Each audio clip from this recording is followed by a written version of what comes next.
And we are live. Good evening, everyone, and welcome to the stream. I hope you're doing well, that you're having a nice beginning of the week. I'm very happy to have you back here for another interview with a member of the European Parliament. Tonight, we will discuss with MEP Colm Markey from the European People's Party group, so on the right side of EU politics.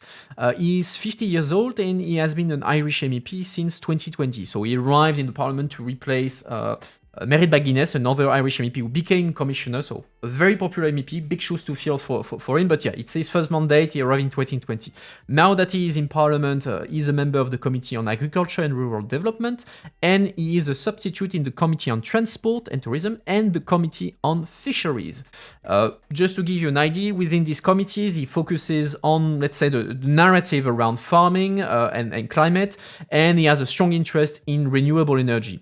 He also, being an Irish MEP, follows closely the debate around Brexit and Northern Ireland, of course. But before we start our conversation with Mr. Markey, as usual, I remind the house rules for anyone who would be new with us tonight. So our guest will be with us for about an hour. After that, he will go and enjoy the rest of his evening in Strasbourg because it's a plenary session.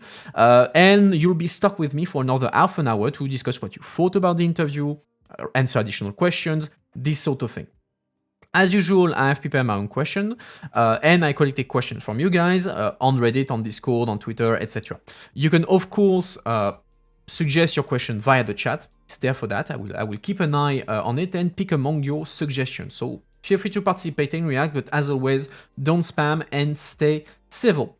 So the goal of these interviews is for you to better understand who are your MEPs for a starter, and then understand what they stand for, what are the priorities, the political debates around these different topics, etc. We will cover, of course, only EU politics, so we won't talk about national politics unless it's relevant to EU politics. So keep that in mind when asking your questions. And I think I covered everything, so let's dive into this. Good evening, Colm Markey. Thank you very much for coming tonight and answering our question and the question of the audience. So you listened to me doing my little introduction, saying who you are, what you're doing in Parliament. Is there anything that I forgot that you would like to mention before we start? No, I think you covered it quite well. I suppose my main interest would certainly be, I suppose, the rural side of it in terms of agriculture and rural development. I suppose, I think you mentioned the environment and agriculture. I suppose creating a sustainable model of agriculture, that I think would be a priority from my perspective. And then obviously, as you mentioned, Brexit. And equally, I suppose, business development and supporting enterprise and promoting enterprise would be another area that would be a big interest to me as well. Okay, well, we're going to discuss that. But actually, before we dive, let's say, into the politics, let's talk a bit about you. How and why did you go into politics in the first place? What was the spark for you that launched your political career or your political interest, let's say? I suppose I started involved in a lot of community organisations at local level at home in Ireland, and from that I went on then to, if you like, head up the Irish Young Farmers Organisation for 2 years. And when I finished there, I suppose the Irish political party, which I'm a member of, Fine Gael, approached me to know whether I'd be interested in running, and I suppose I always had an interest in Fine Gael, so I joined and ran for the local government in Ireland, where I was for 13 years. Indeed, I was what we would call in Irish Cathaoirleach, which is essentially chairperson or the mayor of County Louth, as it might be put in other parts of the world. So I served in that for a year, 2017-18, and then when Mairead McGuinness stepped down went on to be commissioner, I was first in line to take the position of MEP. So that brought me over to Europe, which I was delighted to get, because I suppose a lot of my interest, like be it Brexit, be it I was chair of a rural development company for 4 years, so the whole leader programme and things like that are all very relevant to my work. And then obviously agriculture is a big part, and the common agriculture policy is a big part of the European agenda, if you like. Well, since we're speaking of agriculture, since you are in the agriculture committee, EU agriculture policy is a huge policy, and it's equally a very controversial one, since it's pretty much like, if I summarize, like put into competition with green policies. And in the public opinion, farmers and the CAP, so the Common Agriculture Policy, are seen as sometimes having a negative impact on climate, whether in terms of emission or when it comes to massive farming. So, do you agree with this perception in the public opinion, and how do you explain this perception? Well, I think if I take it from an Irish perspective, if you like, particularly dairy production or beef production, I think we well recognise that the Irish model of dairy production, grass-based system, is both pretty much the most environmentally friendly across Europe and indeed across the world. And also, if you like, from an animal welfare perspective, the fact that animals graze out in the fields and spend their time out in the environment, their natural environment, most of their lives, I think, makes particularly the Irish model of agriculture probably one of the most sustainable in the world. And then if you look at it from an EU perspective, I think the EU probably has the highest standards in animal welfare, environmental standards in the world in terms of agriculture. So I often see the debate seems to, if you like, pit agriculture against the environment. And I don't think that's a good place to be. I think we have to look at creating, my interest is to create a sustainable model of agriculture where both the production side of agriculture and the environment go hand in hand. I think the idea of, for some people, if you like, the environmental agenda is reducing the output of agriculture. And I think we have to find a model where we can continue to produce food, because ultimately producing food is a key requirement of the industry as well. So I think it's about getting the balance between the two right. And I suppose when I look at other parts of the world where they wouldn't have the same standards as we have in Europe, and then we say, we want to reduce production in Europe, well, that production would be taken up by other parts of the world where standards wouldn't be as high. And I think, to me, if you go down that road, you're actually undermining the very people that are setting the standards at a world level. Because I do think that Europe is a world leader in that. But in terms of European agriculture, to move that on, I think we have to look at ways in which we can make it more sustainable. We have challenges around, we'll say, air quality and water quality, and indeed how we manage our nitrates, and I suppose on the other side with biodiversity as well. And there are three big challenges we have. I think we definitely, while I do think the European model is ahead of other parts of the world, I still think there's an enormous amount we can do to improve on that. And that's certainly something I would have an interest in, particularly, I suppose, the three big I would say is water quality, air quality, and biodiversity. And I think there's plenty we can do in those areas to improve our position. And from an Irish perspective, I think there's a lot we can learn and move on in that regard. And speaking of things to improve, I'd received a question, someone who had watched documentaries on Arte, so the Franco-German TV channel, and it was a documentary about the common agriculture policy, and there were examples of, like, let's say, dysfunction in the EU policy. Like he was mentioning the example where there was a big Emirati farm in Romania that was collecting a lot of money from the EU, but actually exporting all the products back in the Emirates and leaving nothing for in the EU. Or another example was like milk subsidies, where it was allowing farmers to sell at such a low price that even like farmers in Africa could not compete on their own market with the European prices. So the person was asking in substance whether you thought that this is normal practices, let's say, under EU policy, or is there something being done to prevent, let's say, this kind of anomalies in EU agriculture policy? I think certainly in terms of the scale, like the common agricultural policy is very much about supporting the family farm. So it's the small, like a farm that's geared around a family or one or two families. And the scale of those aren't what you referred to in terms of the example that was suggested there. Like if you look in Ireland, for instance, there's a cap on the level of single farm payment that someone can receive, which means that those extreme industrial sized farms don't, it rules that out, if you like. So that's been brought in under the new cap proposal. And I suppose in terms of the situation as regards, let's say, third countries and developing countries, I certainly think that there's a lot has been reformed in the common agricultural policy over the decades. Like back in the 80s, there would have been a kind of an export credit insurance, and essentially that allowed a product be exported to other parts of the world and undermine their markets. Last weekend I was speaking to a lady who was representing the African Union and meeting with our group actually last week, and we had a very interesting conversation about, if you like, food security and food sovereignty in Africa, and the idea that I put the question straight to her: did she believe that African food sovereignty, which was more important to Africa, food sovereignty or food security? And she made the point: if you have food sovereignty, then you don't have international trade. And she said, in Africa, we want international trade just as much as you do in Europe. So the idea of having food sovereignty at the expense of food security, where a country would produce its own, she felt that was unrealistic from an African perspective. And she felt that, if you like, there was many other, let's say, minerals and, let's say, potentially renewable energies into the future where Africa could become a world player. So I think from her perspective, she saw developing Africa competing in the world market on a range of products, and perhaps that food production wouldn't be their strongest suit. And a scenario where food security for the like of Africa could be generated from an international context was just as important as trying to deliver it nationally.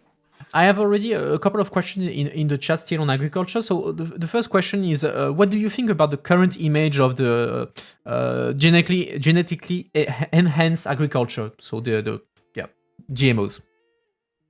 Well, obviously GMOs are not a part of European agriculture, and they would be much more part of, let's say, North American and South American production. And one of the things that probably differentiates our European production from the likes of imports from particularly South America is the lack of use of GMO products in general.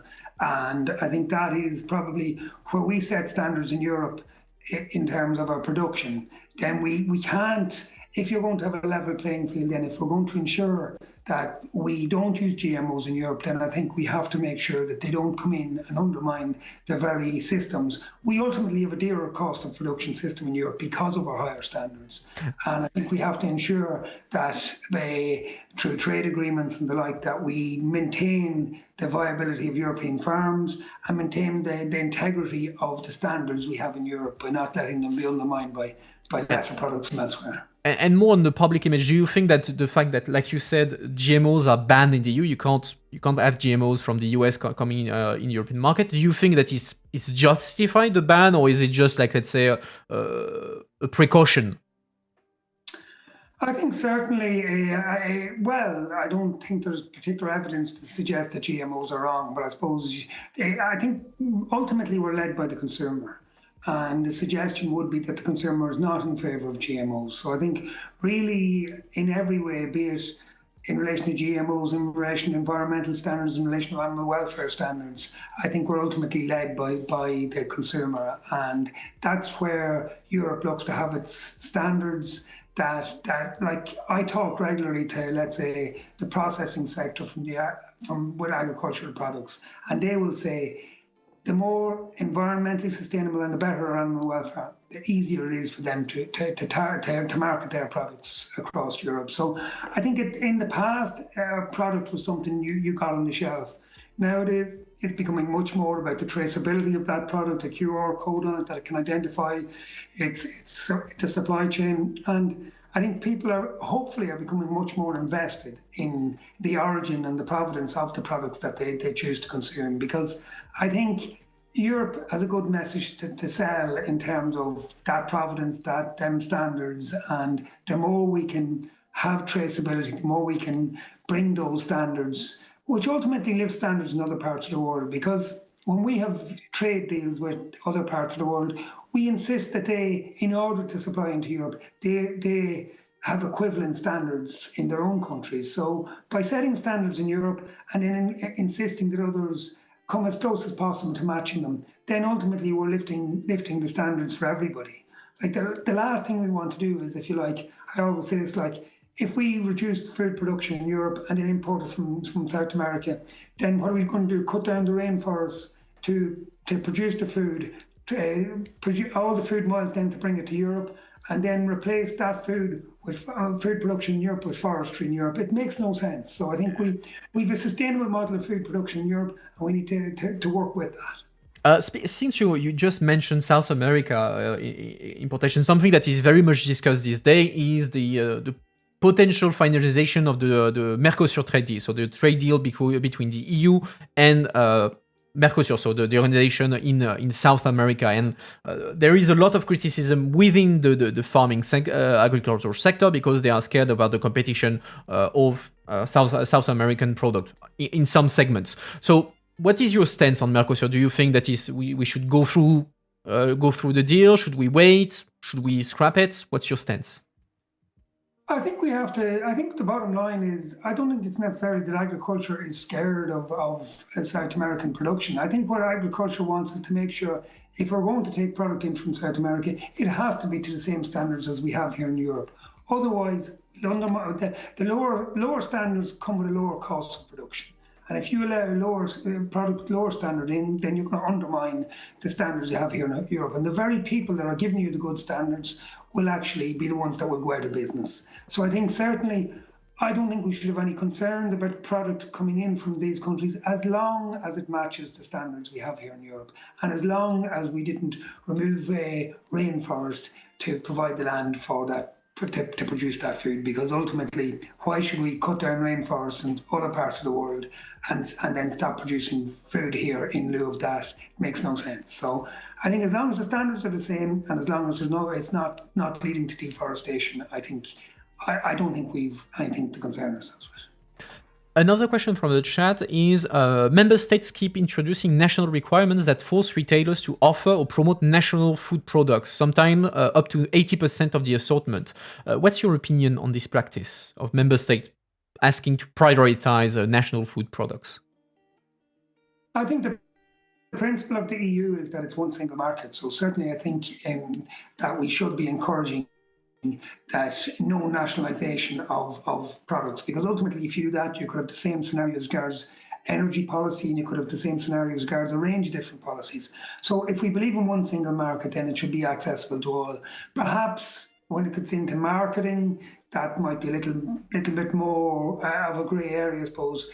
People to be able to promote the provenance of a product in their own country, maybe there's not that big of a problem with that.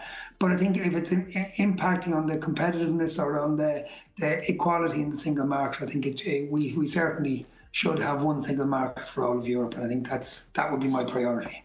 And here it's again linking a bit to the some environmental concerns, because on the one hand you have, like you mentioned, say, okay, we have a single market, we have to ensure fair competition between everyone, etc. But on the other side you will have the argument, yes, but we need to promote, let's say, short supply circuit, so that the food that we produce next to our town should be the food that we consume there, because that's less transport, less emissions. So how do you balance both sides, let's say, if you can? I think you have to take into effect the environmental footprint of different food products and balance that with, if you like, that's where there's a whole conversation being discussed at the moment about carbon farming and the potential that there is in carbon farming to reward the most sustainable forms of production. And I think they're the same as we have emissions trading in transport or in decarbonising other sectors. I think we have to look from the agricultural perspective and see where has the lowest environmental impact is where we should have the food production. Sometimes that is with the shortest food miles, but sometimes it's producing the food in the most sustainable locations where the climate is most appropriate for that type of product. So I think no different than we do it in terms of emissions trading for transport and that. I think we have to, part of our pricing model into the future has to include the sustainability of the production systems that are there. And I suppose I look at it from an Irish perspective, where our grass-based systems are generally recognised as being more sustainable. And I think that type of scenario is one. And equally, if I look at how the system in Ireland might change, where we're looking at, let's say, moving away from synthetic fertilisers over in the years to come, where we'd develop organic fertilisers through the like of clover. And actions like that, where you're reducing, let's say, your nitrous oxide emissions, and you're reducing your demand for fossil fuels to create those, if you like, synthetic fertilizers, that should be rewarded in terms of a more sustainable method of production. And I think we really have to price in an environmental impact into our food production system. But the one thing I would hate to see happen is that we would price ourselves out of the market and leave then the production to other parts of the world. And I suppose that's one of the dichotomies of this whole situation. If we push the standards higher in Europe and expect more of our European farmers, and ultimately then, if we don't support them in doing that, then they won't be able to compete with other parts of the world with lower standards. So you'll actually be facilitating lower standards rather than higher standards. So I think certainly we have to price sustainability into our food production systems. but we also have to support best practice where it happens and identify best practice. And that's not just about Europe versus the rest of the world. That's within Europe as well, where different ways and different methodologies we could use could make the system a more sustainable system of production. A final question on agriculture before we move on. So a question I received was, let's say, a relatively common question actually, is more about the political importance of the farming sector. It doesn't represent a huge part of the European GDP or the EU employment, and yet, generally speaking, the farming sector, whether in lobby or in terms of political importance, is usually much stronger than some other much bigger industries across the EU. So how do you explain this oversized political influence of the farming sector? I don't necessarily see it as an oversized political importance. I think if you look at the current situation where we find ourselves in, let's say, the context of the Ukrainian war, the two big outstanding issues are, if you like, energy security, and then how that will ultimately feed into food costs and food security. Because one very simple fact as regards this, you only have to look at the situation in the last 18 months of how, let's say, energy costs have gone up. In line with that, the like of fertilizer costs have gone up, and indeed feed costs, and that has had a knock-on effect in terms of the cost of food and food production. And the reality is, and I've made this example a number of times, while European food security may not be an issue, the increased price of food has, if you like, a lot of the food that would have come from Ukraine, a lot of the grain that would have come from Ukraine or Russia, ultimately would go to, we'll say, the Middle East or North Africa. And increased prices in the price of food in the Middle East essentially just means to get out a bigger checkbook. But increased prices in North Africa ultimately means they can't afford it. And increased food prices mean a possible famines in places like this, and equally a migrant crisis that could stem from that. So I think the significance of food production and sustainable food production and a food systems model where that's integrated with the environmental standards and health standards, I think is a key part of our future. And I think when you put that alongside the importance of our energy system, that energy and food production, land use strategies, and similar are critical to the broader viability of Europe, even in terms of security, in terms of our own. Like, if we can't secure our own energy supply and we can't secure our own food supply, we would be very vulnerable. And to me, the Ukrainian war has brought into context the importance in terms of food security, but equally the critical interplay between food and energy and how critically important they are from a strategic perspective for Europe. And I think that's historically where food production has sat in that whole, if you like, equation.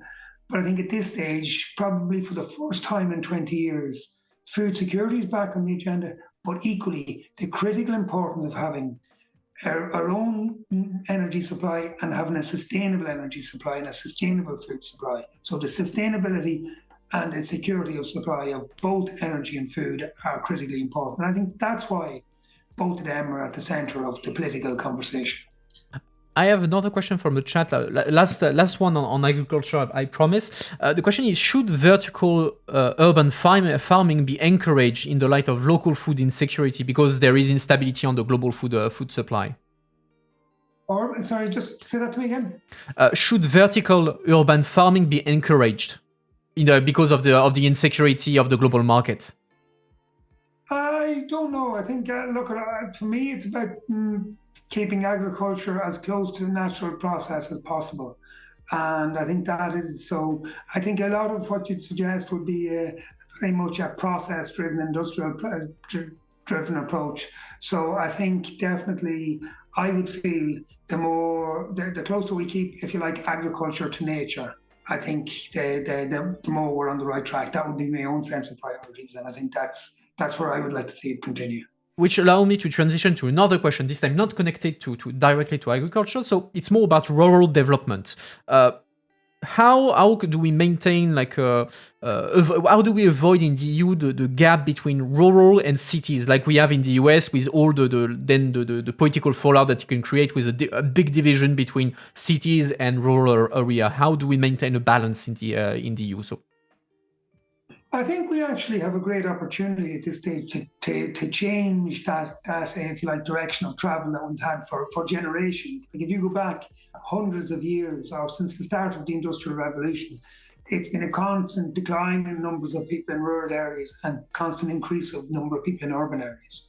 And I think certainly if you look at the idea of remote working, for instance, and like effective broadband and remote working, the opportunities that previously people would have left rural areas to go and pursue in cities and the like are now potentially available in rural communities. I look at home in Ireland where, if you like, Dublin, obviously the capital, would attract most of the economic activity.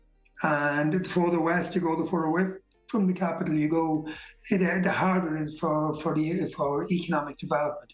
I think rural, the idea of, if you like, broadband and the ability to have a job in your own community where you grew up and be there for your parents if it's the case, and be there to support them in their old age, and buy your coffee in the local shop, or play for your local football team, or whatever the case may be. Any of that can help to sustain those rural communities. The other thing alongside, let's say, the potential for remote working is, I think, this whole point about renewable energies. Like ultimately, our renewable energies are going to be created in the rural areas, not in the urban areas. And I think if you look at the Irish context that I mentioned again, off the west coast, we have significant wind capacity to generate a lot of offshore wind. And that, to me, is, whereas previously Dublin at the east coast was like a magnet sucking all the industrial development or economic development towards the city. Now we have the like of remote working, we have the potential for, let's say, renewable energy created in the rural areas, but equally offshore renewable on the opposite coast of the country. So I think there's changing priorities of remote work, of a different sets of priorities in terms of sustainability and in terms of renewable energies that will actually give our rural communities a much better chance to survive than they would have had in the past. And I think certainly if we can seize those opportunities, what I mentioned earlier about land use policy won't necessarily be just about food production. It'll be about a energy production into the future as well, and the multiplier that can have in the local economy. I think both energy and, if you like, food production probably are two sectors, along with maybe construction, that have the biggest multiplier in any economy. The most jobs that are created are knock-on businesses that they work with. And I think that's a thing that can be big in the rural areas.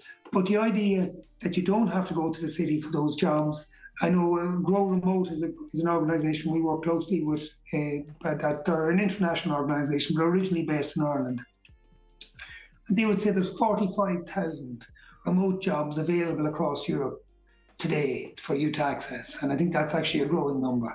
So the idea that people can live where they choose to live, for the quality of life that you can get in a remote location, be it surfing off the west coast of Ireland, or be it living up the side of a mountain in touch with nature, or whatever it is, that you can have that lifestyle and still hold down that seriously high-tech professional job alongside it. And apart from the fact that it allows people to live in those areas, it also brings those high-income jobs, which ultimately mean a high spend in that local economy, back to the rural communities. So the importance of effective broadband into rural areas, and the importance of recognising the different type of, let's say, working environment that then brings in terms of the chance to work remotely. I think we're at a point where we can start to reverse that many generations of rural exodus if we focus on these areas. And yes, agriculture is a part of the future of rural areas, but so many other parts can be part of that future of rural areas as well. So a topic that you already mentioned a little bit is the question of renewable energy. It's something that interests you. You mentioned that in the west of Ireland there is a big potential for wind energy. So my question that initially I wanted to ask you was, your renewable energy in the context of the energy crisis, of course, has a lot of let's say wind behind, especially in addition to the climate crisis, but you can't use the same renewable energy everywhere. There are questions of how do you stock the energy that you generate. So what are, let's say, the opportunities and the challenges that you see when it comes to the deployment of renewable energy in Europe? Well, I think the first thing you have to do is look at what's called 10E. Now, if you a little bit of history, I suppose people may be familiar with what's called 10T, the European Transport Network, where we built all the motorways and the railway lines and ports to connect Europe from a transport perspective, and indeed airports as well. Well, in the same way, now there's a whole conversation about developing what they call 10E, which is the electricity network. So if you create wind, let's say, whether wind renewable energy through wind, where the wind blows, we'd say off the west coast of Ireland or off the coast of Belgium or even we'll say Holland or the like, that when the wind blows, you have a sustainable energy and a very cost-effective sustainable energy.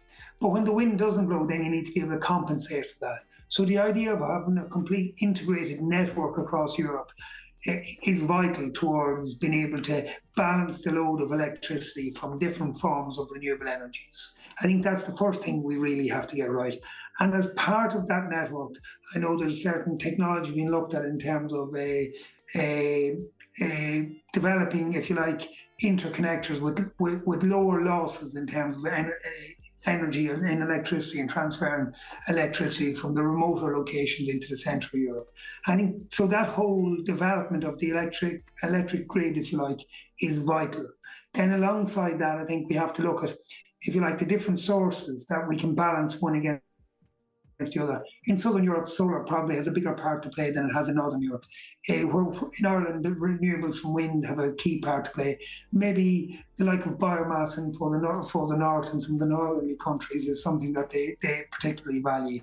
So I think it's about integrating the whole energy network, number one, and then secondly, it's about identifying the locations or the best source of, if you like, renewable energies for different parts of Europe.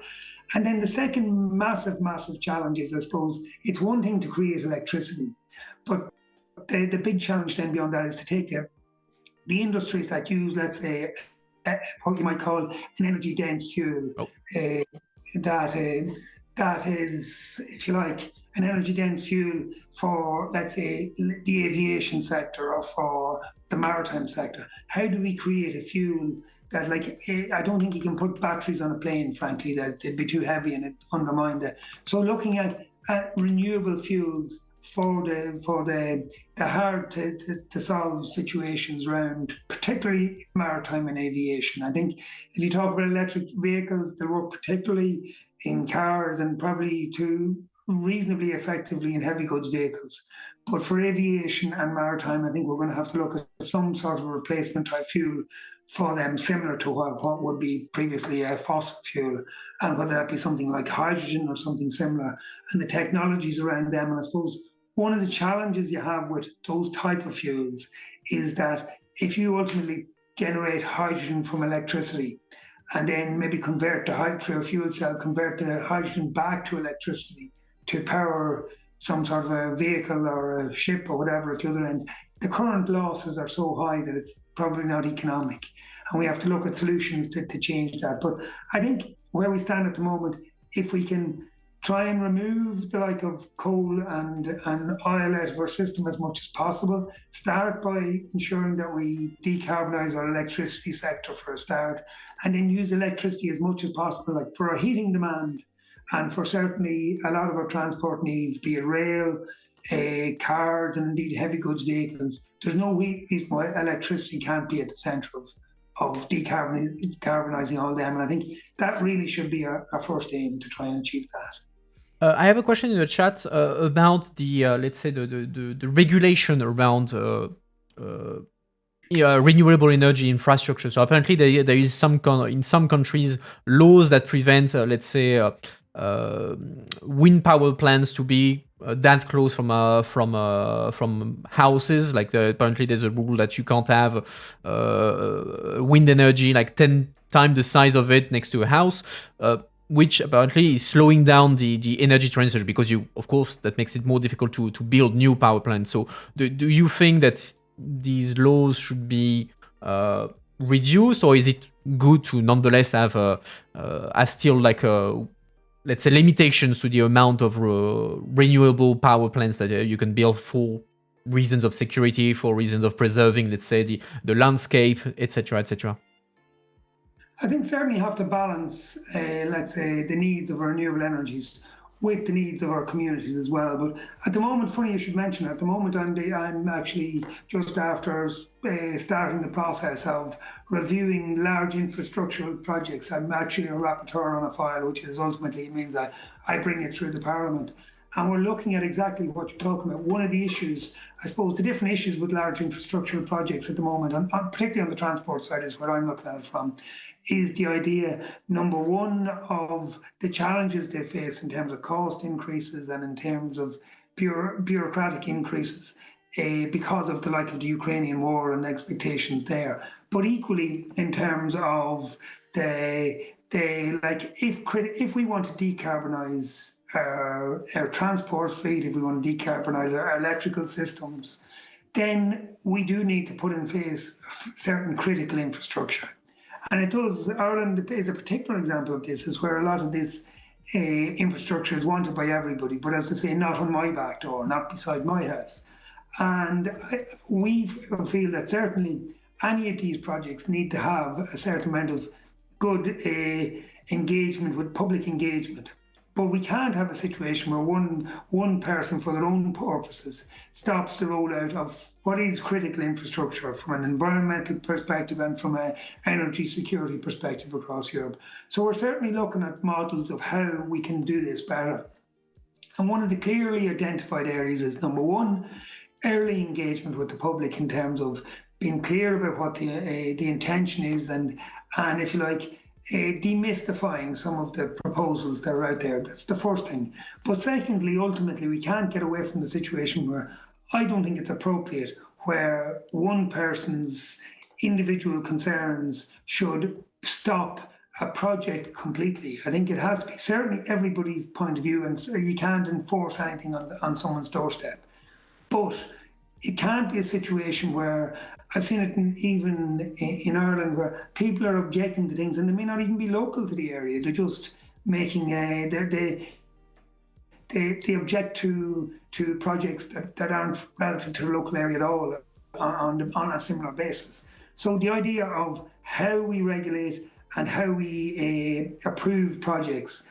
The one thing from talking to people who are dealing with let's say the 10T corridors, which are the main transport corridors across Europe, early engagement, plenty of information, getting an early engagement with people is so important. But the other thing that's so important, particularly with energy projects, is that what they call community gain, that the community where the project is, that they see some of the benefit, that a percentage of the revenue is reinvested in that community, or that some of the projects are developed on a community basis, a cooperative community basis. So I think certainly there's models where we can engage better with communities in terms of something that's impacting their areas and, if you like, have them invested in the positive steps that we're trying to achieve. So I think that's one thing.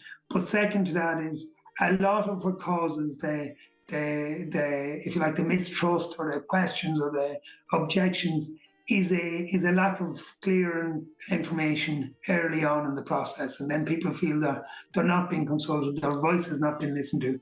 And I think in many cases, if people are listened to in an appropriate way, you can certainly allay a lot of those fears. But secondly, I do think we do need to look at critical infrastructure and see can we streamline the process for critical infrastructure, because we don't, we'll never achieve our Green Deal goals. Quick question, is Croghan Hill and hopefully in Ireland, because there's someone in the chat saying that they have a wind farm near there, so I'm wondering if he's referring to a part of Ireland or not.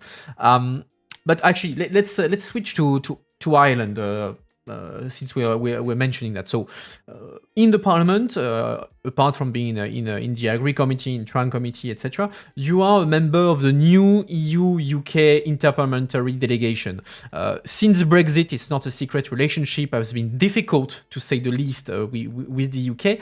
So when you're discussing with your colleagues across the channel, are you able to work in good faith, having good relation with your British colleagues, or the tensions are also high there and it prevents good cooperation?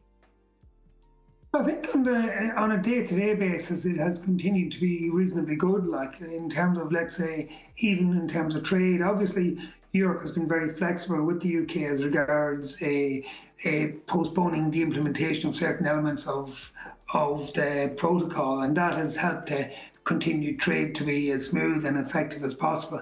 I think particularly in the early days, the UK wasn't prepared for the changes it voted for.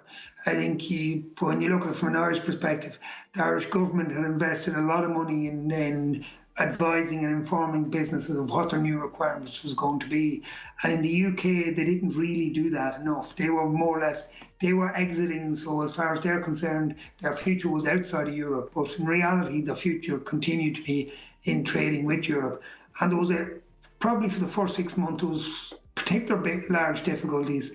And if many Irish companies found themselves doing the work for their UK colleagues just because they were aware of how the system would work, and they were so there was quite a good cooperation there. I do think politically it certainly has lacked a level of engagement to try and find solutions, and I think that has been difficult, particularly I suppose under the previous regime.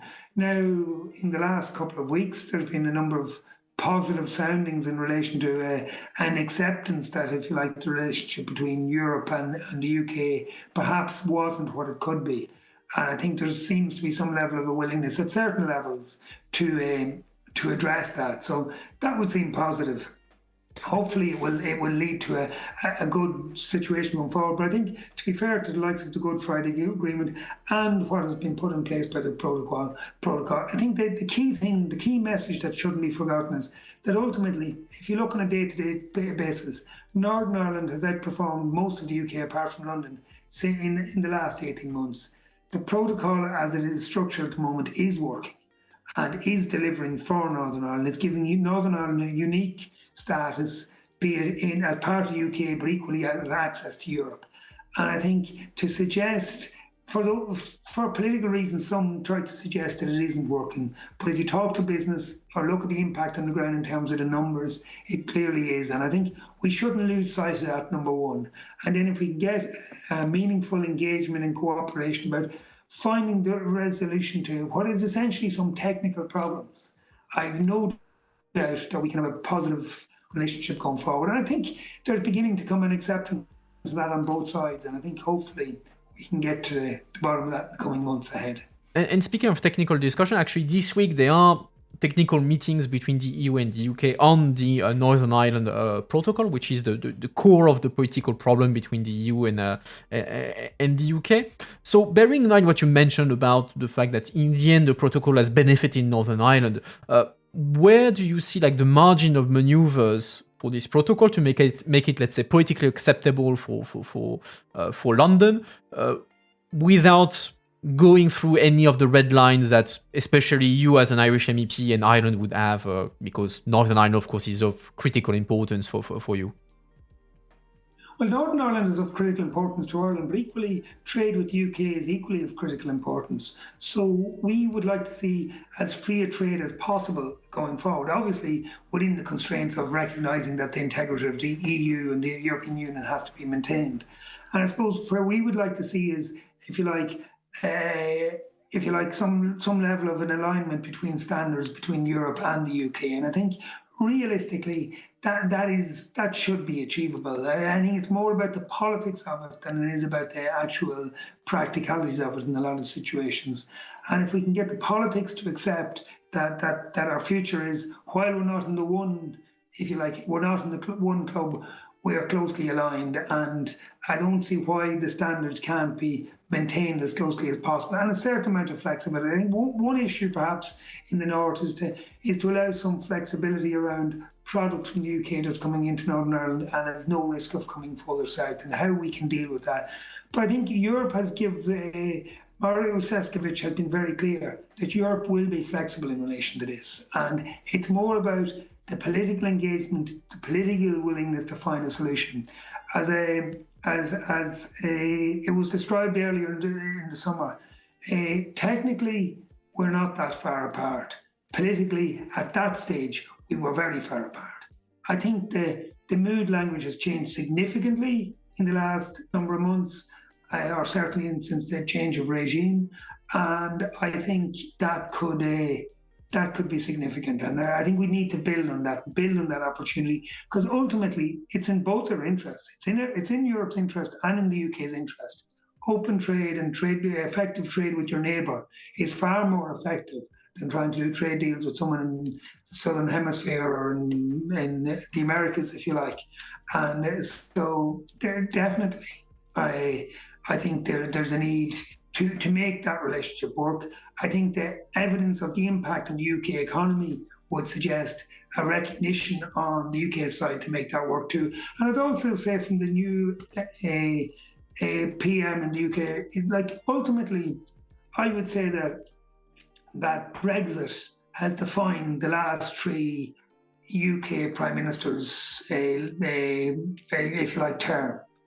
And does Liz Truss wanted to define her term too, or does she want to solve it early on and move on to deal with other things?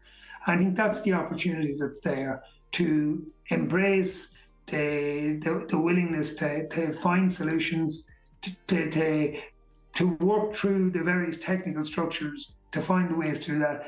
But acting unilaterally, taking one step without consultation with the other side, just leads to bad faith and bad blood, and that's where we need to avoid that. If both parties can sit down and come to the consensus of the solution, that will provide a way forward.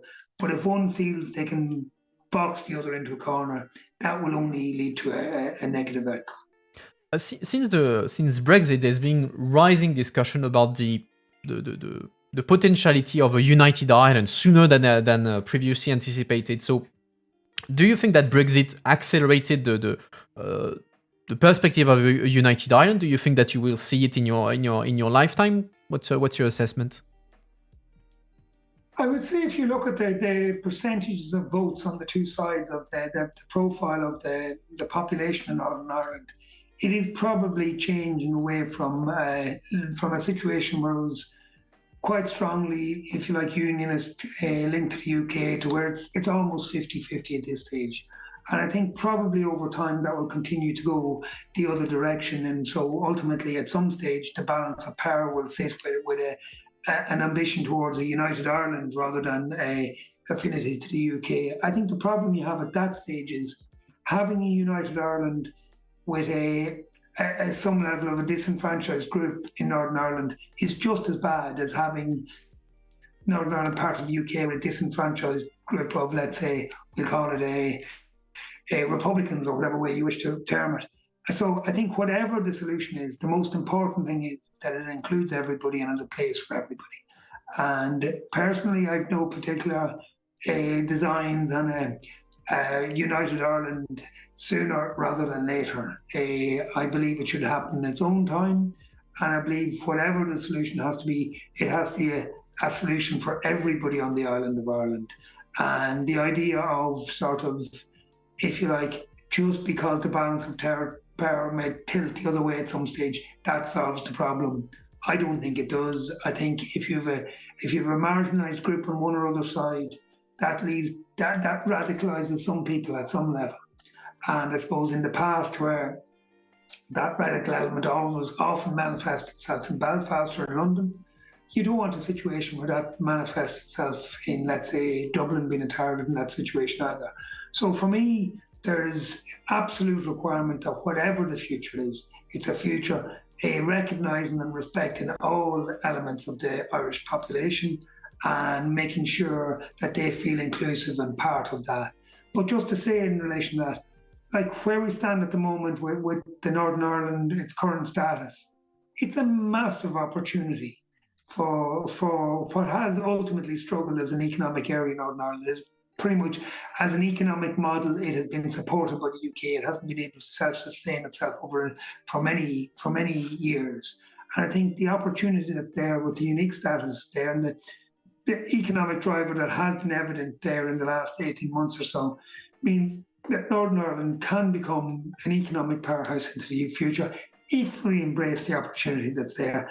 And if we don't get caught up in the politics of, be it a nationalism or unionism, I don't really think either has to be the priority. The priority has to be what's good for everybody on the island. And indeed, there was a whole civic forum conversation last week about looking how you could reinvent the structures, about not necessarily making it a united Ireland by subsuming Northern Ireland into the south, or just to look at a more broader model that takes account of a different type of forum around Ireland that would represent and respect all views and all colours, and if you like, maybe a different brand or a different image of Ireland that was an image that everyone could sign up to and be part of, and that would be an interesting conversation into the future that I think is something that would be help to mature the conversation and make sure people didn't feel that they were, if you like, left out in any way. Final question on Ireland, at least on my side. So there is a war in Ukraine, and since February, we have seen a renewed push for NATO membership, for the role of NATO in Europe. We've seen new push for a European defense policy.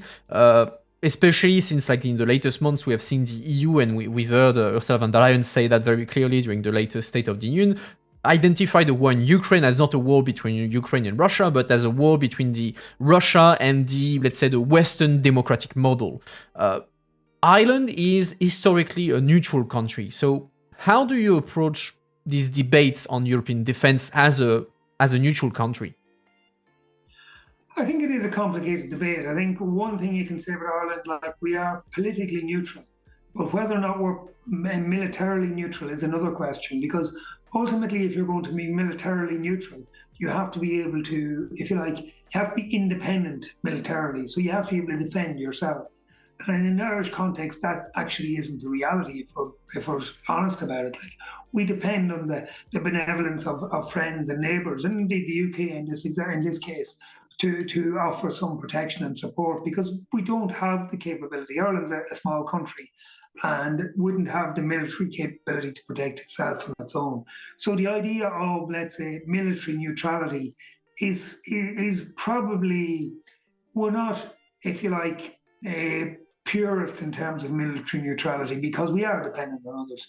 But I think our political neutrality has carried us far in the past in terms of opening doors, in terms of giving us a role of something, particularly within the UN and UN peacekeeping, of something of an honest broker with no agenda that can go into situations. So I think there certainly is a value in our political neutrality over the years, and I don't think we should necessarily lose that. I also think that from a military capability perspective, I don't know how much Ireland could offer in terms of the bigger European model, in terms of, let's say armaments or tanks or air support or whatever. I don't think we frankly, what we would invest would never move the dial in terms of making a big impact at European level. But one particular niche that I think we could make a big difference is in cybersecurity. I think Ireland has a strong area, if you like, of IT, of technological development, of if you like, it has a lot of capacity in that area. And indeed, the Irish Army took part in a cybersecurity exercise across a number of European countries. I think it was last year or the year before, and they were the only country to actually, well, they were the most successful country in solving the challenge that was put to them. I think they actually were the only ones that succeeded. So that capability is there in Ireland. I think it's also in Lithuania as well as another location where there is significant capability. And whereas we couldn't play our part in terms of boots on the ground, in terms of military capability, we could perhaps play a big part in cybersecurity. And I don't know that playing a part in protection in cybersecurity would in any way compromise our political neutrality. Ultimately, it's about defending your systems and your defence. But it's not. There's nothing, if you like, aggressive in terms of a military, let's say, ambition in other parts of the world, which you could work with. So I think there's an interesting location for Ireland to sit within this, which allows us perhaps to continue to be politically neutral, but also recognises that we have a vulnerability and we have a requirement to align ourselves with like-minded countries. And maybe to balance that whole situation up, if we majored on making a significant contribution to Europe's cybersecurity, that could be our part in holding up our responsibility in that space. And in fairness to the Irish government, they've recognised that to some degree, in that there was a review of the defence forces in Ireland, and there was a number of proposals put forward as options to be considered. But within the proposals that were there was they're looking at currently at significantly upscaling both the if you like, the civil involvement or the non-military involvement of ordinary civilians in the defence forces, in the cybersecurity capability of the defence forces, and majoring on that as something that we could be strong on. And I think that probably is a future potential for Ireland. So I think we can't pretend that we're totally neutral. We're not. We're dependent on our neighbours. We can play a very important part in our political neutrality as an honest broker in the world. And if we back that up with a reference in relation to cybersecurity, I think we could find that we would be more than playing a part in the European situation in that regard as well. Let's talk briefly about let's say European politics, and particularly EPP politics. So you're aware of that. There were elections in Italy very recently, which saw a coalition on the right comprising your EPP colleagues from Forza Italia allying themselves with the far right, so Lega and Fratelli d'Italia. The president of the EPP, Manfred Weber, was very criticized over the past few weeks for offering public support in the election to Forza Italia in this context. And he's been accused of de facto endorsing the coalition between, let's say, the traditional right, the center right, with the far right. Actually, the SND and the Greens have been sniping EPP over and over since the State of the Union. So what is your analysis of this situation? Do you think that Manfred Weber was right to offer open political support to Forza Italia in the context of this election, or should he have refrained from such a support? I suppose I can only answer from a personal perspective, and I think certainly from my perspective, I wouldn't like to align myself with anything on the far right at all. To me, it's the more centralised our politics, the better. I think in many ways, when a debate becomes polarised between the extreme left and extreme right, it loses the subtleties of what centralist politics is good for. It's good for finding a balance between a market-driven economy and a safety net that looks after everybody in that economy. And I think, for me, the closer we move towards a centralist model, the better. I suppose the truth of it is that the EPP is as to say, a broad church, if you like, or a wide profile of different parties, as are all the groups across the European Parliament. I think even if you look in the Green Party, for instance, some elements of the Green Party would be quite left and some elements of the Green Party would be quite right, but they would all hold up to Green ideals. And that probably applies to many of the different groups across the European Parliament. From my perspective, from I think the Fine Gael group within the EPP, we would like to see align ourselves, and I think oftentimes we would sometimes deviate from the EPP position to reflect that and to have a more centralist view by times. So I would be worried that the EPP could actually marginalise itself by moving further to the right, and I would be more in favour personally of, if you like, staying out of those conversations and staying out of those debates and representing a more middle ground position, because certainly polarised politics on either side, whether it be left or right, I don't think serves anybody. I don't think it's a simplistic populist view on either side, and I think politics is very much about the subtleties and the nuances, and that's what you get in the centralist politics. And I think the closer, and I think that moderate politics has been challenged in the last 10 or 15 years. I think it's been challenged in the modern era of communication, where it's very much about, if you like, people on two levels. It's very much about a debate where you put out your opinion, you feed your opinion to like-minded people, and you kind of and you put people around you with a similar opinion. And then it's also the idea that, if you like, it's the politics or the communication of sound bites. It's not the analysis of issues that maybe would have been the journalism or the politics or the media of the past. Social media of its nature is inclined to, if you like, allow people put their version of events out rather than debate the alternative version. And equally, it allows for sometimes a simplistic narrative. And I think both of them are counterproductive to a constructive politics. I think they facilitate polarization on extremes on both sides. I think extremes on both sides are bad for politics. And that's why I would be opposed to supporting a kind of a far right or indeed a far left, if that be the case in those situations. So from my own perspective, anything that supports or aligns itself with a far right position, I certainly wouldn't be in favour of. And so, did you have a conversation within the EPP on since the Italian election on this positioning that has been like pretty criticized outside and noticed outside? I think certainly there's been a conversation even in the last number of weeks about the various positions as regards that, and different people hold different perspectives as regards that. But I do think by and large, the EPP position would be not to support or not to defend the far right position. And I think we have to be careful to make sure, like sometimes narratives can kind of become established that may not reflect the true reality of the situation. I think there has been a conversation about whether or not, let's say, the comments or the narrative that's been out there about the EPP position truly reflects where we come from. And I think that's something we have to put right over the next months to make sure that we're not portrayed as being further right than we are. I think we're a centre-right party, which to me is more to the centre than to the right. And I think that's where I would like to see the direction of the party go. To finish a bit, let's talk about the EU reform, let's say. So if you could change anything about the EU, you snap your fingers, you change something about the EU, what would you change and why? Funny enough, I think I would change the form of election to the parliament.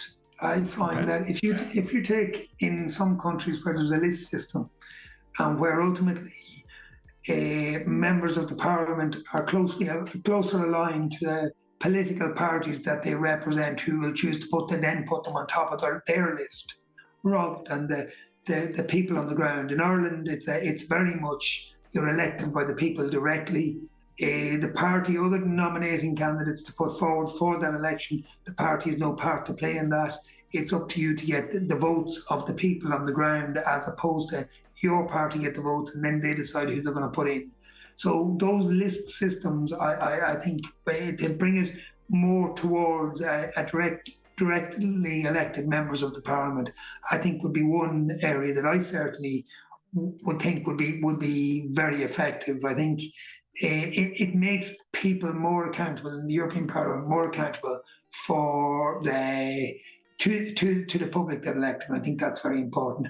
I also would like to see, if you like, the populist narrative that sometimes comes out, that extremism that we've sort of seen on both sides in politics across the world, to be able to bring that more considered debate back into politics that would have been there maybe 10 or 15 years ago, where journalism would have played a massive part in analysing issues and debating that. I don't think the sources which people get their information from, I think, is a challenge at this stage. And I suppose we can't change that particularly easily.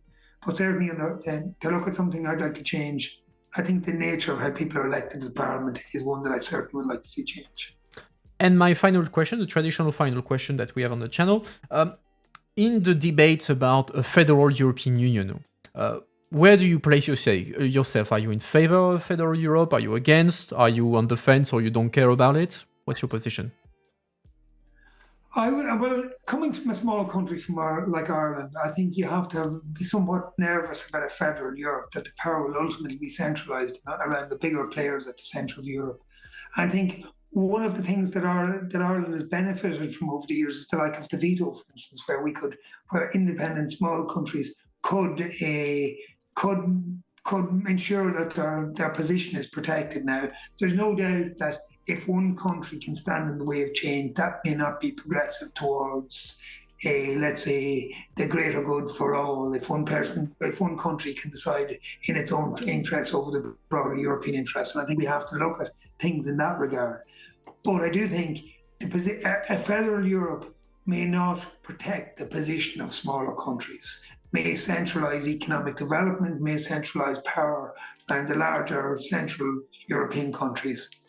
And I don't think that is the model in which there was broader support for Europe, that the European model was built on. So I certainly think a model that devolves more decision making into the regions, into member states, I suppose into member states, into the regions within them, and right down to a local level is what I would be more in favour of. So I certainly, from a federal perspective, I would be leaning away from that rather than to it. All right, that's very clear.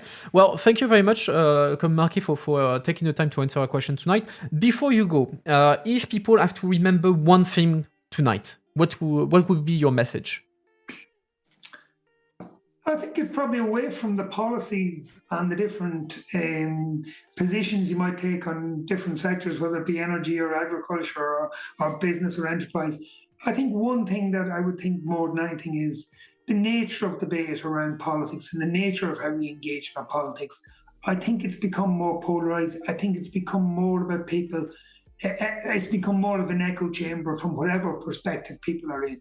I think if people would more engage with the alternative argument on the other side, I think always there's a sense of someone else has a different point of view. They have a reason for having that different point of view. And I think the more we reach across to understand the alternative perspective to our own, the more healthy our politics are going to be. And I think that to me is nearly more important than any particular position on any issue. And I think it's something we've lost in politics in more recent years. I think it's something we need to regain. The art. Some people talk about the art of conversation. Well, I think we should talk about the art of debate, and we should have more robust debate and more respectful debate of all arguments and all of the different sides of those arguments. And if we did, I think we could have a more mature political system, and I think it'll be in our interests. That's a message I can get behind. Chat, make sure to thank Mr. Markey for his time, for taking the time to answer the question. You can follow him, of course, on Twitter. You can see he's at just below the video feed. Mr. Markey, thanks again. I hope you enjoy your experience on Twitch. And yeah, I wish you a good evening in Strasbourg. I hope maybe to see you again in the future. And yep, chat, let's get ready to start our debriefing. Mr. Markey, have a very good evening. Thank you very much, and I was delighted to join. Likewise, bye. All right, let's start the debrief. Let me quickly take my notes and close the camera. That way I can transfer everything. In the meantime, tell me whether you like the interview or not. These kind of things up. Tell me hello, chat. So, interesting interview, especially since EPP. We have been trying to catch up on EPP MEPs. We didn't have that many of them over the past few seasons, so I'm trying to catch up so that it's a bit more balanced on the channel in terms of political representation. Even if tonight, that's something I was going to discuss a bit later, but the EPP is it's the biggest political group in the parliament, and it's a political strategy in itself. It's what they call the big house, which means that you have very different, let's say, tendencies within the EPP. Some are more centrist, some are more right wing, etc. Some are more liberal, etc., etc. So. You can, depending on who you speak to, which delegation, you are talking to different, let's say, version of the EPP. So historically, like the Irish EPP tend to be more towards the center. It was pretty clear about that. So they tend to be like more center right than, let's say, right wing. Like it would be different if you would be talking to Fidesz back when they were in the EPP, even to an extent to the French EPP. So. It always you have a diversity within each party. Like you mentioned, some are more on one side than the other, and it's all that to say that political group politics it's not monolithic. You have a lot of internal debates because MEPs from the same political groups may not agree among themselves whether on specific policies or on the general direction of things, even if they are united on general principles and all that. But going back to the interview itself, so we talked a long time about agriculture, about the balance to be had between like let's say environmental concerns, sustainability, and also the food security, and also we discussed quite. He mentioned quite a lot the question of standards, and I'm going to develop a bit on that. So he did mention that when I asked him about how does he analyze the EU agricultural policy and the perception of the public for this policy, he said that the one thing that people seem to forget is that in the end, the EU is the continent that has the highest standards in the world when it comes to foodstuff, to agriculture, etc. Especially if you compare it to global standards, to like foodstuff that may come from Asia, from South America, or even from the US, etc. The EU, let's say, is on the top of the ladder, and so that means that criticism can be a bit unfair on that front. We talked about food security, and a bit that links a bit to the idea of the influence, the political importance of food policy, of agriculture policy in Brussels and beyond for that matter, because of course, like even if in nowadays economy, there's not a lot of farmers for the primary sector, so farming is not a huge part of employment, it's not a huge part of the GDP, but it plays on very strategic things like food security. I mean, remember that the reason that there is a European agricultural policy, and actually it was one of the first EU policies that was ever existed. It's in the Treaty of Rome. So back in '57, that was one of the three pillars of the EU. For one very simple reason is that back then the EU could not feed itself. Outside when we gone out of World War II, Europe could not feed itself. We needed importation to feed ourselves, and that's why there was an EU policy first to develop our farming, the farming sector in the EU, to allow Europe to feed itself. And then, as time passes, it became, of course, we are fully able to feed ourselves. It's been the case for decades now, and then it switched to more farming becoming, let's say, an economic power, trade advantage for the EU, and to export European food across the world. But it's again, farming is related to pretty sensitive topic: food security, rural development, energy to a lesser extent. This kind of things that make it very sensitive politically, whether at national level or at EU level. In his case, he said that he doesn't think that the influence of the farming sector is oversized, that it's undue influence or whatever. That being said, it's true that the farming sector, it tends to be pretty influential. It's one of the big in Brussels. It's one of the big lobbies. It's a powerful lobby, but because it's equally politically important for national governments, notably because the farmers, well, then not happy, can be pretty loud when you have a demonstration of farmers. It's not a quiet crowd that just walks down the street. You have tractors, you have a whole mess all around, so you tend to notice it, and you want that to go. You want the anger to go away. So that contributes a bit to the influence that they have, is because they are able to go big and very, very noisy and push politicians to take action, because they want the tension to stop, the demonstrations with the tractors to stop. I mean, there's a classics in Brussels. Whenever you had the farmers to coming, at some point they were throwing milk at the windows of the commission. They were basically building barricades in the middle of Brussels, so it was a complete mess. So yeah, it builds, let's say, political influence when you can be become a bit of a nuisance, politically speaking, and visible.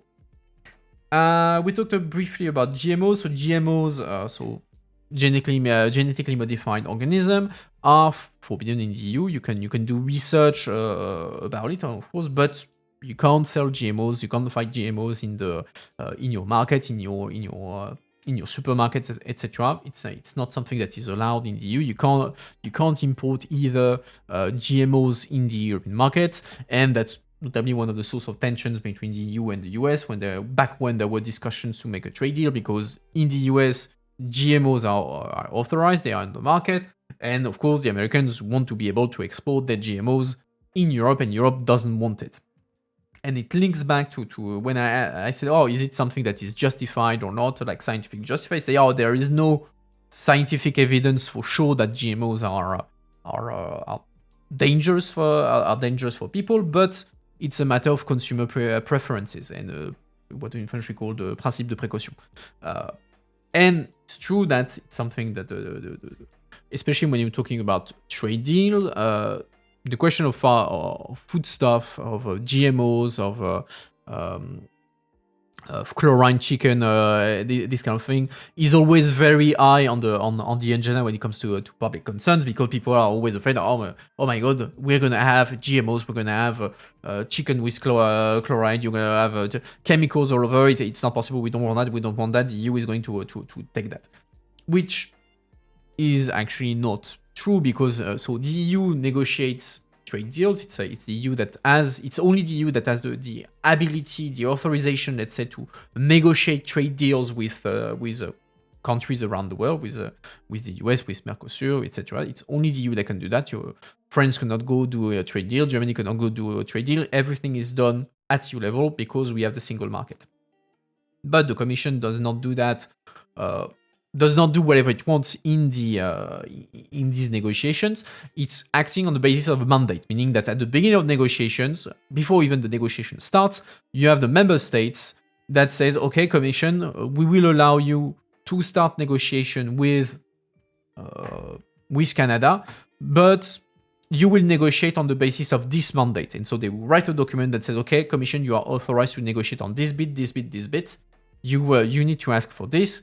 You redline at this, etc. So it's a bit like the instruction that the Commission must follow for the negotiations, and then it goes to see the Canada and it starts its negotiation on the basis of this mandate. That can be changed depending on the negotiations, etc., etc. But bottom line is, it's the member states that give define the rules of the negotiation, what will be in the end inside the trade deals. And something that is often in there, that's actually always in there, is the question of public preference, meaning that the Commission cannot allow importation of products that are against public preferences, which is a way to say GMOs,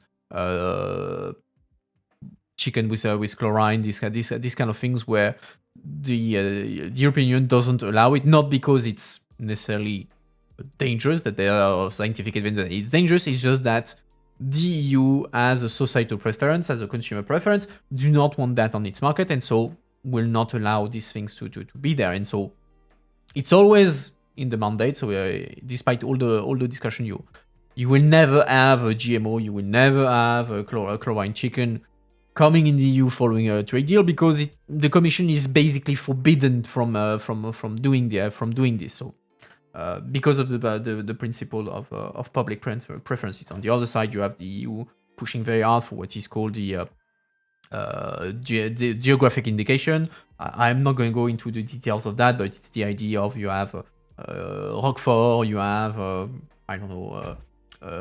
Back when it was the UK, I could have said whiskey, but no, not anymore. Alumi, this kind of thing. So let's say regional products to help them being exported, and that products outside of the EU cannot call themselves Roquefort, cannot call themselves Alumi, etc., etc. Going back to the idea of standards, something that he mentioned quite a bit is, like I mentioned, the EU has the highest standards in the world when it comes to food security, this kind of thing, food safety. This kind of thing. And he said, yeah, one of the stakes in all the discussion about farming is that if you reduce the ability of European farming to export its product that it produces less, beyond the impact on food security around the world, like the ability of other countries to feed themselves thanks to European production. You have the question of standard that comes with it, because the more you sell outside, the more you have trade deals, the more it's basically your standards, your rules that become exported, that becomes the global standard. That links to the idea of the Brussels effect. So the let's say the influence of the EU when it comes to rules outside of the EU. Basically, the idea is, since other countries want to have access to the European market, they want to sell their stuff to Europe. Well, they need to make sure that the stuff that they sell to Europeans respect European law. Meaning that even if in Canada you don't have the same law as the EU, Canadian products, if they want to be exported to the EU, they need to follow rules that are the same or equivalent to European rules. Which means that the European rules then are exported, which is possible because the EU is a huge market, it's a very important market, which would not be possible if you add individual trade deals. Like Ireland would not be able to negotiate and export its standard if it was negotiated on its own against Canada, against Mercosur, against the US, etc. This is possible because of the added strength of all the member states and so of the EU.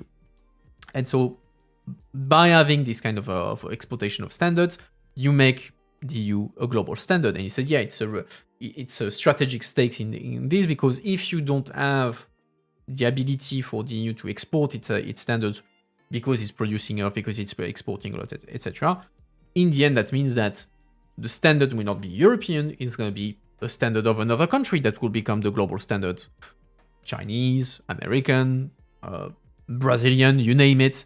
Is going to be another country that will set the global standard, and that will give an advantage to that country, for starters, and it will disadvantage the Europeans, because instead of having, let's say, pushing towards the standards all across the world, which you could argue is a good thing when you're talking about food safety, environment, this kind of thing, it's a bad thing if it's a lower standard, and also that means that then the European exporters, European companies, find themselves having higher costs because of higher rules than what is the global standard.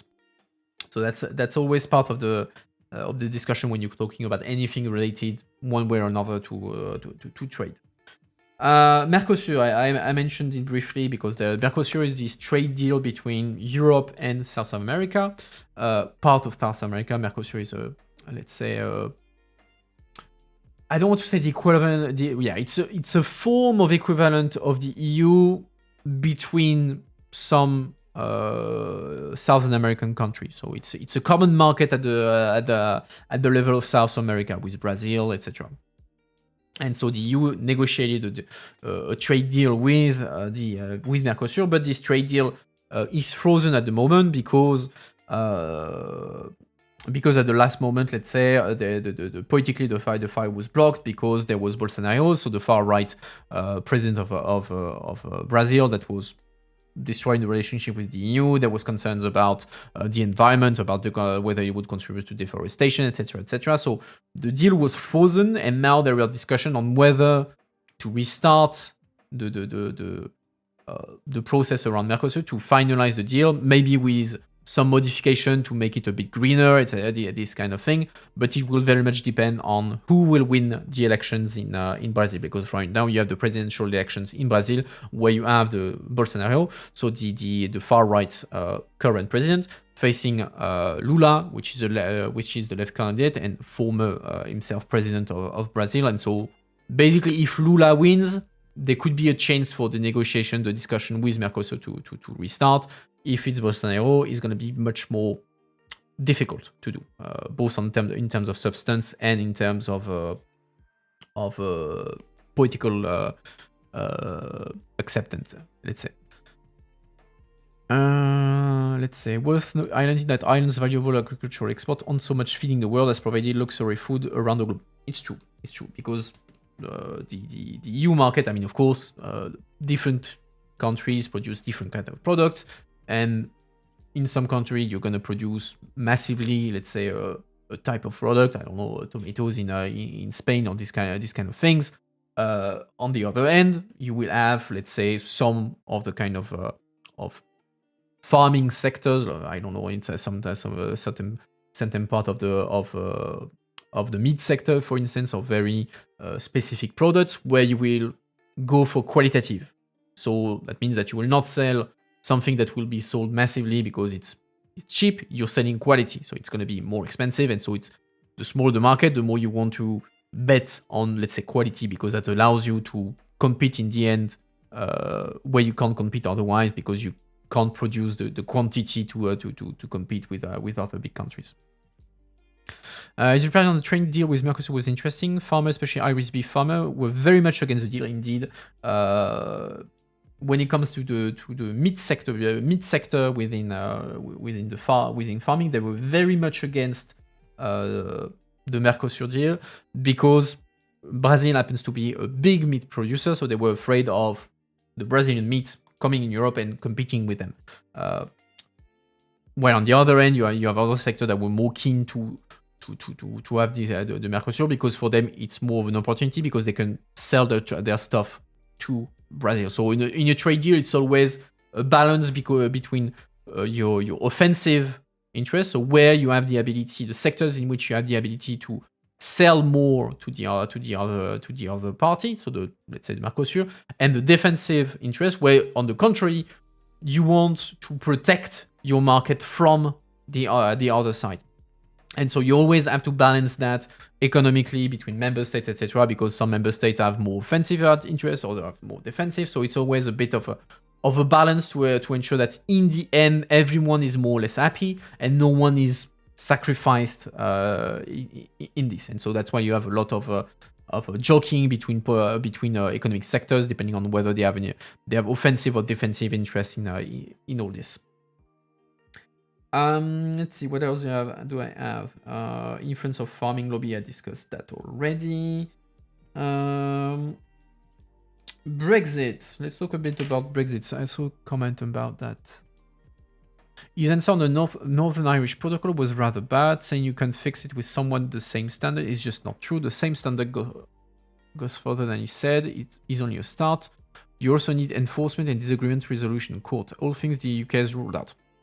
It's true that, to an extent, he doesn't disagree with what you're saying.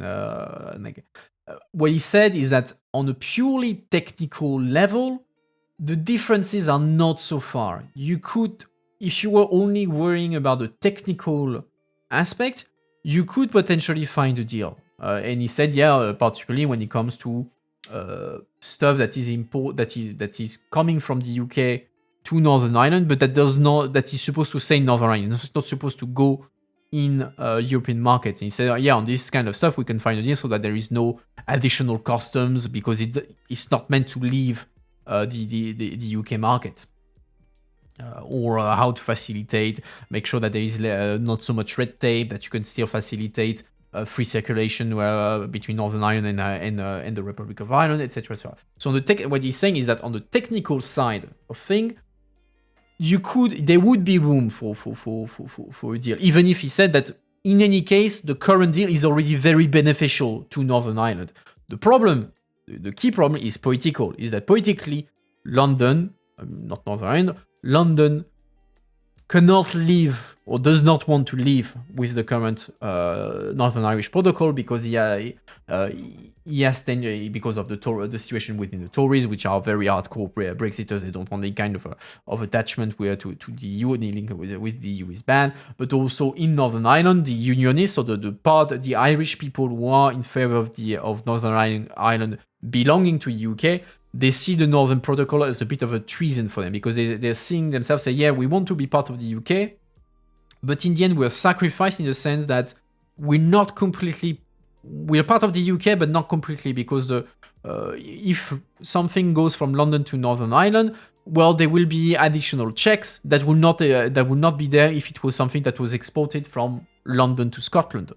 So that creates a political problem also in Northern Ireland when it comes to the Unionists. But here he's saying that the problem is political, that currently there is no willingness, or at least little willingness from the UK, from London, to find a deal politically, because they want they want things that are not possible. They want all the benefits of being able to export to the EU, etc., etc., but they don't want any of the strings that goes with it, which is the protection of the single market, and they don't want to enforce the deal that they themselves negotiated. So here it's more of the problem is political. It's less a problem of substance. It's a political problem because of London. It's the Tories that have their own issue with Brexit more than anything. So I don't think it was that far. I don't think he had a point that an opinion that was that different from what you're saying. It's just, yeah, the problem is political, is not technical. You just need goodwill. He said that, yeah, the new government might be more positive, etc. Let's wait and see, because Liz Truss was well, not always. She used to be Remain, but since when she was in the government of Boris Johnson, she was very hardcore Brexiteer.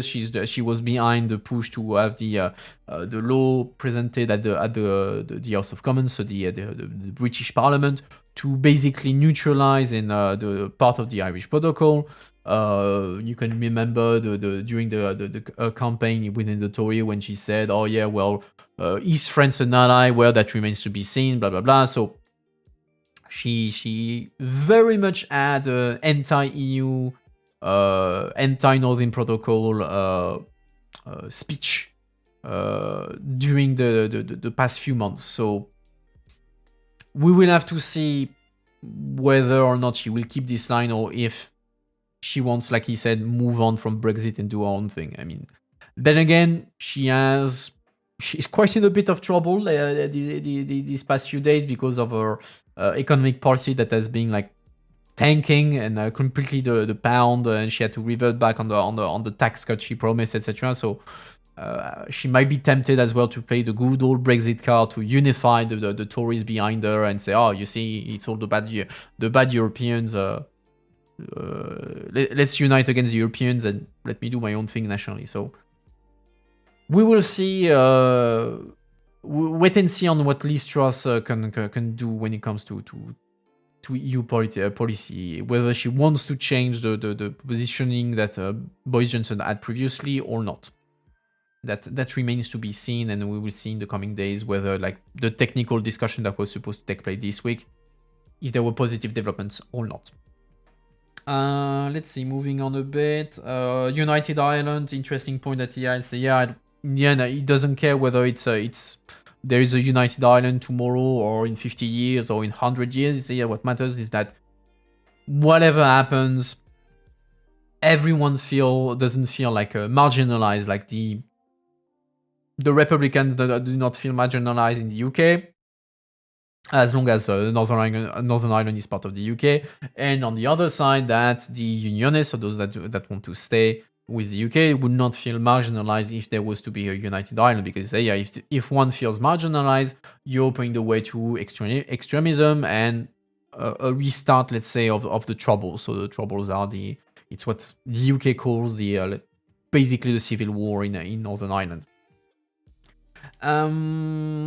Interesting take as well on Irish neutrality. So Ireland is politically neutral. It's not part of NATO. It's doesn't have a big military. It's not a military country. He said himself there, military speaking, we are pretty weak. We depend on the goodwill of our neighbors, namely the UK.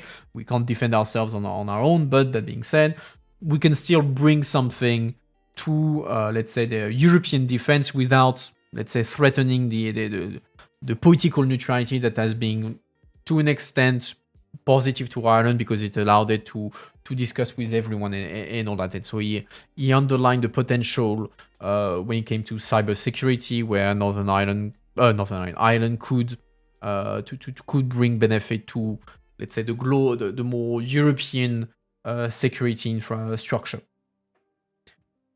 We discussed briefly the EPP. So if you didn't follow that, there was the elections in Italy a couple of weeks ago or last week. I I'm losing track of time. Anyway, Italian elections, coalition from the right won with Forza Italia, which is a member of the EPP, Lega, which is a member of ID, so far right, and Fratelli d'Italia, which is also far right, but member of ECR. And there were criticism against the EPP and primarily Manfred Weber, so the president of the EPP, who is German, because he went out of his way to actually go to Italy and say, oh yes, I support Forza Italia, because Forza Italia is a member of EPP, but yeah, saying openly, I support Forza Italia, I support the, let's say, the move to have a right-wing coalition with the far right, implying an alliance with the far right. So it was very much criticized as a, especially on the left, as a betrayal of the center right and pro-European roots of the EPP. If you watch the State of the Union speech, you had the president of the SND, the president of the Greens, who took time after the speech of von der Leyen to snipe the EPP and Manfred Weber, saying, you, by supporting openly Forza Italia and so a coalition of with the far right, you are betraying your own party, you are betraying what the EPP used to stand for, and you should stop that. Manfred shot back against it, even if he had to justify himself a bit, like in German TV, when he was asked about it, he said, yeah, no, I don't want to have an alliance with the far right, but then it's a specific Italian context, we want to keep Forza Italia with us, so we have to live with the coalition, blah, blah, blah. But yeah, and even internally, his move to support Forza Italia, which he didn't have to do. He didn't have to go on the ground and say, oh, yeah, great, what Forza Italia is doing, go the right-wing coalition. He didn't have to do that, to do that, and he's criticized internally by the segments of the EPP that are more center towards the center.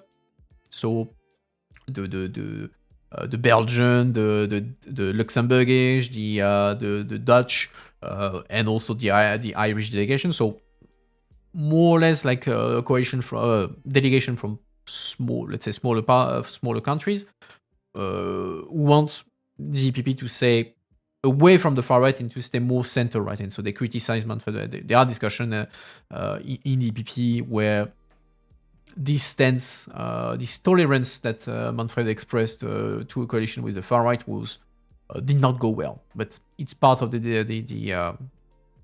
the general political discussion within the EPP on what to do with the far right that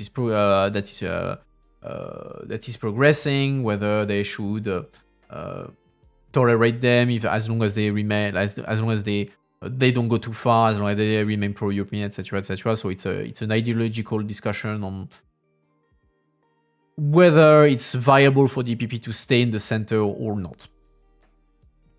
What else do I have?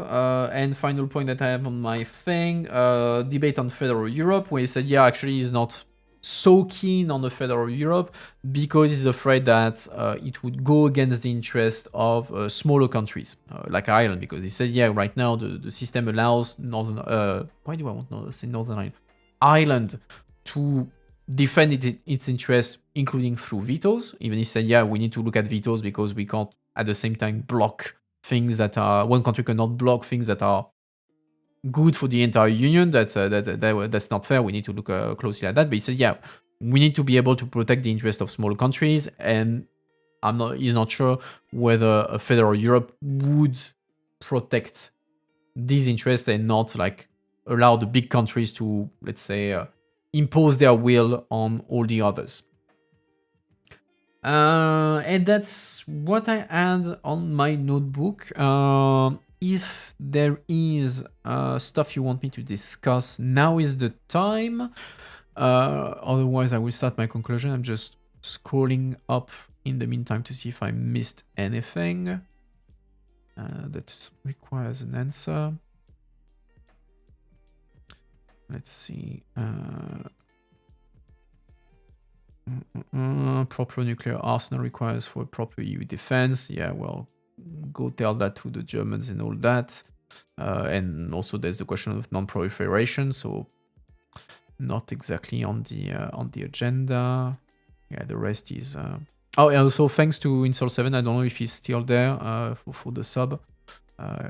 Dear to the commentary. Yes, give me a sec. It was sent to me on not on Discord, on Reddit. Just give me a second and I will find it up. I have it.